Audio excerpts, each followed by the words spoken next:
Hello বন্ধুরা, সকাল সকাল ঘুম থেকে উঠে ব্রাশ করে নিলাম, কারণ আজকে আমার যাওয়ার আছে আমার গ্রামের বাড়ি, আমাদের পৈতে বাড়ি। তো দিদিকে আনতে যাব, তার আগে দেখে না আমার গ্রামের দৃশ্যটা কি সুন্দর, তাই না? তা আজকে সেরকমভাবে কোনো রেডি হয়নি, শুধু চুলটা বেঁধে নিলাম। তারপর ভাইকে নিয়ে রওনা হলাম বাজার যাওয়ার জন্য। দিদি আসছে বাস স্ট্যান্ড, ও দার্জিলিং থেকে ডাইরেক্ট এখানেই আসছে পুরুলিয়াতে। আর পুরুলিয়ার রাস্তা সকাল সকাল এত সুন্দর, এত ফাঁকা, একটু দেরি হলেই রাস্তার অবস্থা যা বাজে হয়ে যায়। বাস স্ট্যান্ডে ওয়েট করতে করতে এই তো চলে এলো বাসটা। ওখানে দেখছো একজন পুচকু বসে আছে, ওটা হচ্ছে আমার দিদির ছেলে। ও আমাদেরকে এখনো অবধি দেখতে পায়নি, এরপর দেখতে পেয়ে গেছে।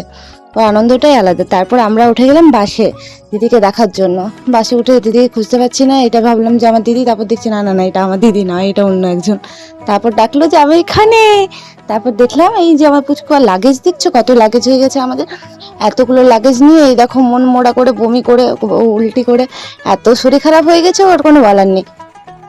তারপর পৌঁছে গেলাম আমি আমাদের মোড়ে। মোড় থেকে গ্রামটায় কতই বা দূর, চলে এলাম, এক্সাইটেডমেন্টটাই আলাদা একটু। হ্যাঁ, পৌঁছে গেলাম। তার গ্রাম পৌঁছে একটা আলাদাই শান্তি, নিজের গ্রামের মধ্যে যে শান্তিটা আছে সেটাও হয়তো আর অন্য কোথাও পাওয়া যায় না।